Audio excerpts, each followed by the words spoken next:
जय श्री राम। आज हम बात करेंगे कर्क राशि वालों के लिए नवंबर 2021 का महीना कैसा रहने वाला है। यह वीडियो चंद्र राशि के आधार पर है। शास्त्र के अनुसार अधिकतम गोचर को देखने के लिए चंद्रमा का प्रयोग किया जाता है। वैसे चंद्रमा और लगन दोनों में से कौन मजबूत है उसको लिए भी कुछ बात कही गई है, लेकिन चंद्रमा को ही आधार विशेष तौर पे माना जाता है। आपकी कुंडली में चंद्रमा यदि कर्क राशि में बैठा हुआ है, आपका बोलता नाम कर्क राशि के आधार पर है, तो यह वीडियो आपके लिए है। तो आइए शुरुआत करते हैं। नवंबर 2021 के महीने में ग्रहों की गोचरीय स्थिति आपकी राशि से कहाँ किस भाव में चल रही है, कैसा उनका प्रभाव होने वाला है। इस महीने दीपावली का पावन पर्व आपके लिए किस प्रकार की स्थिति को लेकर आया है और उसमें सुधार के लिए आपको कौन से विशेष उपाय करने चाहिए जिनसे आपको लाभ मिलेगा, उसके बारे में भी हम यहाँ चर्चा करेंगे। शुरुआत करते हैं सबसे पहले कर्क राशि के बारे में कि कर्क राशि एक भावनात्मक राशि है, डीप है, चंचल है, गहराई से सोच रखती है, बहुत आसानी से घुलते मिलते किसी के अंदर नहीं है। भले ही सब कुछ अपनी बातें बता देते हों, लेकिन बहुत सारी बातें अपने पास ही रखते हैं। लोगों को लगता होगा ये मुझसे पूरी तरीके से घुला मिला व्यक्ति है, लेकिन ऐसा होता नहीं है। आपकी राशि से देखा जाए तो चौथे घर में मंगल और सूर्य की युति इस महीने चलेगी। सूर्य के बारे में बात करें तो सूर्य आपकी राशि से द्वितीयेश है। द्वितीय भाव धन भाव कहलाता है।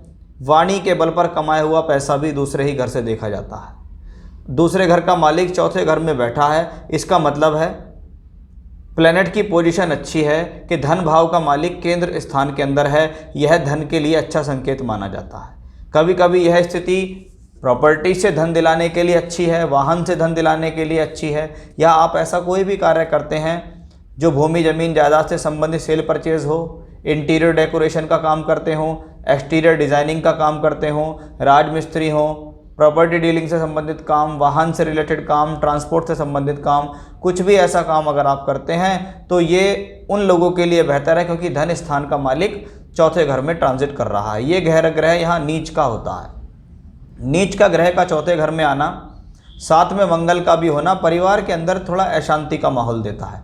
मन के अंदर कुछ अशांति का माहौल देता है। मन का कुछ खिन्न रहना, कुछ परेशान होना भी ऐसी ही स्थितियों में देखा जाता है। अब मंगल इसी के साथ चल रहे हैं। मंगल कौन है? प्रॉपर्टी के कारक हैं। तो कर्क राशि वालों के लिए योग कारक है, यानी शिक्षा के लिए अच्छा समय है, संतान प्राप्ति के लिए अच्छा समय है, योजना बनाकर लाभ लेने के लिए अच्छा समय है। प्रोफेशन का मालिक होकर प्रोफेशन को दृष्टि देता है मंगल। इसका मतलब है ये कॉम्बिनेशन कार्य क्षेत्र में वृद्धि के लिए अच्छा है। चाहे आप नौकरी के क्षेत्र में हो, चाहे आप व्यवसाय के क्षेत्र में हो, ये दोनों ही तरफ से आपके लिए फ़ायदेमंद रहेगा। शरीर के अंदर ऊर्जा भरने में सहायक है। जल्दबाजी से आपको इस दौरान बचना होगा। किसी भी प्रकार का एग्रेशन करना, ज़ोर से बात करना, चिल्लाना या किसी भी बात के ऊपर ओवर रिएक्ट करना परिवार के अंदर अशांति को लाने की स्थिति को बताता है। तो आपको इन चीज़ों से बचना होगा, क्योंकि मंगल और सूर्य ये दोनों प्लैनेट स्वभाव से अशुभ हैं, लेकिन मंगल योग कारक हैं, इसलिए अपनी अशुभता को कम करेंगे। लेकिन सूर्य साथ में नीच के हैं तो थोड़ा संभल के चलने की ज़रूरत है। अब इस दौरान आप देखिएगा कि बुध 3 नवंबर को राशि परिवर्तन करके तुला राशि में ही प्रवेश कर जाएंगे। राशि से द्वादशेश है, राशि से तृतीयेश है, ट्रांजिट करेगा चौथे घर में, यानी फिर चौथे घर में एक और स्थितियाँ, पहले नीच का सूर्य, फिर एक मैलेफिक मंगल और बुध। चौथे घर से संबंधित अशांति की स्थितियों में यह भी देखा जाता है कभी कभी अपना मकान छोड़ के दूसरे मकान में जाके चले जाना, वहाँ जाकर शिफ्ट हो जाना, कोई ट्रांसफ़र हो जाना, कोई जगह बदल जाना, काम करने की जगह बदल ली, घर बदल लिया, किराए के घर में थे तो दूसरे मकान में चले गए, ऑफिस में जहाँ काम कर रहे हैं आपके काम करने की जगह बदल दी।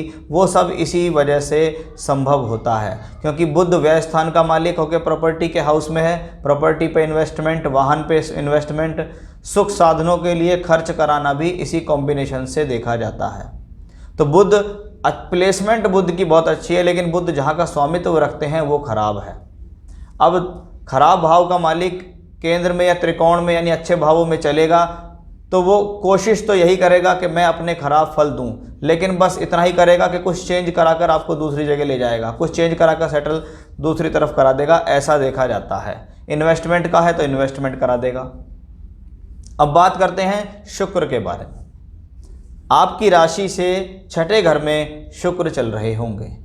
अब देखिएगा फिर एक और कॉम्बिनेशन कि चौथे घर का मालिक शुक्र कहाँ है। जब चौथे घर के अंदर बुध भी है, नीच का सूर्य भी है, मंगल भी है, द्वादशेश भी है, तृतीयेश भी है, सब कोई दो चौथे घर के अंदर बैठे हैं और चौथे घर का मालिक कहाँ है, छठे घर में।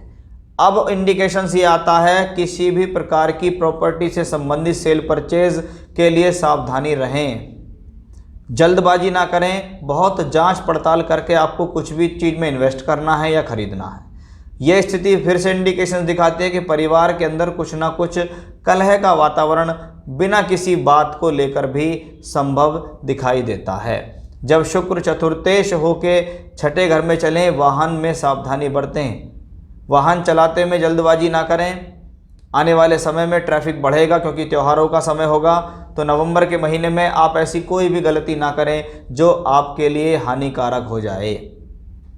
तो उस लिहाज से भी ये कॉम्बिनेशन अच्छा नहीं है। जब शुक्र चतुर्थेश होकर यहाँ बैठे, इस दौरान प्रॉपर्टी को लेकर कोई वाद विवाद भी संभव हो जाते हैं, झगड़ा झंझट हो सकता है अगर आप इससे संबंधित कोई भी फील्ड में है। कभी कभी कुछ भी नहीं था, कुछ लोग कहते हैं जी हमको तो कुछ लगता भी नहीं था कि ऐसा हो सकता है, लेकिन सामने वाले व्यक्ति विशेष ने हमारे ऊपर एक मुकदमा कर दिया छोटा सा, उसके लेकर हमें परेशानी हो गई। वो इसी कॉम्बिनेशन से देखी जाती है। शुक्र लाभ देने वाला ग्रह भी है क्योंकि वो एकादशेश है, वो भी छठे घर में पड़ा हुआ है, यानी लाभ प्राप्ति में कुछ कठिनाई। फोर्थ हाउस का इतना ज़्यादा इफेक्टेड होना, चौथे घर में प्लेनेट आए तो यानी घटना चौथे घर से संबंधित ही होगी।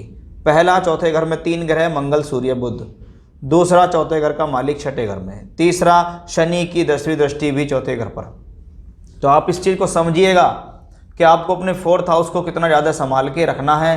परिवार के अंदर शांति नहीं होनी, झगड़ा नहीं करना है, क्रोध नहीं करना है, बेवजह किसी बातों में नहीं पड़ना है, अपने काम से काम रखना है। आइए बात करते हैं राहु और केतु के बारे में। राहु शुक्र की राशि में, शुक्र छठे घर में, यानी राहु और केतु पंचम भाव में मंगल की राशि में, यानी राहु केतु से संबंधित दशांतर दशा अगर आपको चल रही है, शुक्र से संबंधित दशांतर दशा है, तो ये समय आपको ज़्यादा प्रभावित करने वाला होगा क्योंकि केतु यहाँ मंगल की राशि में मंगल के फल देंगे, तो वहीं शुक्र की राशि, शुक्र जो है छठे घर के अंदर चल रहे हैं, राहु शुक्र की राशि में बैठे हैं।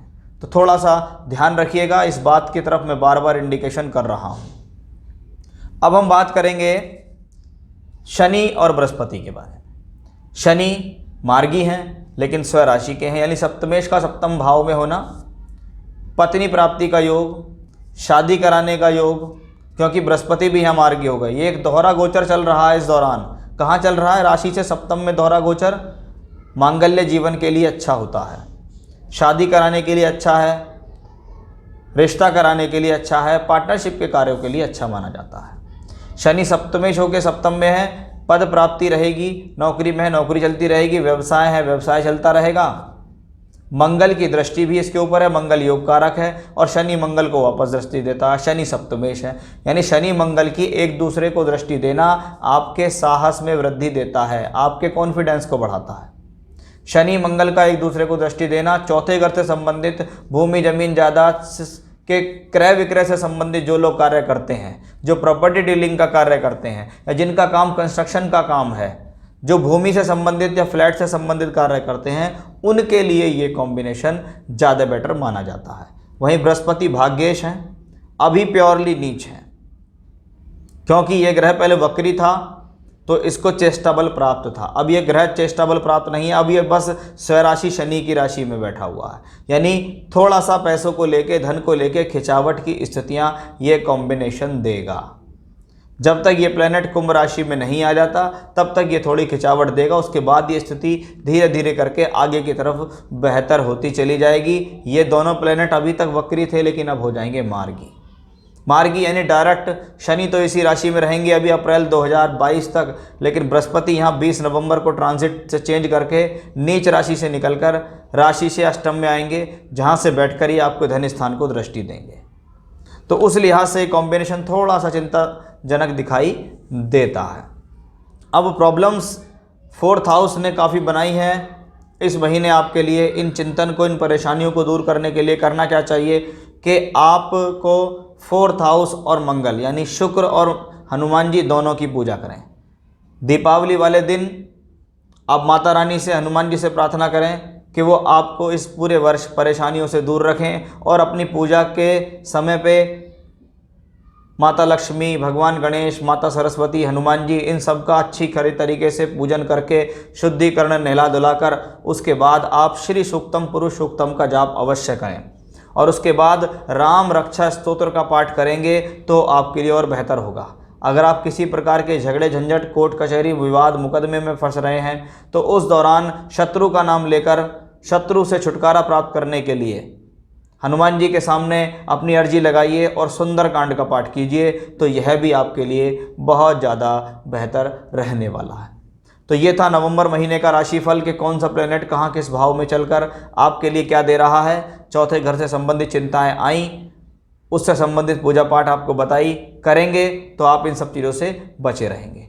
फिर से नए विषय के साथ आपके सामने हाजिर होऊंगा मैं, तब तक के लिए बने रहिएगा मेरे साथ। जय श्री राम।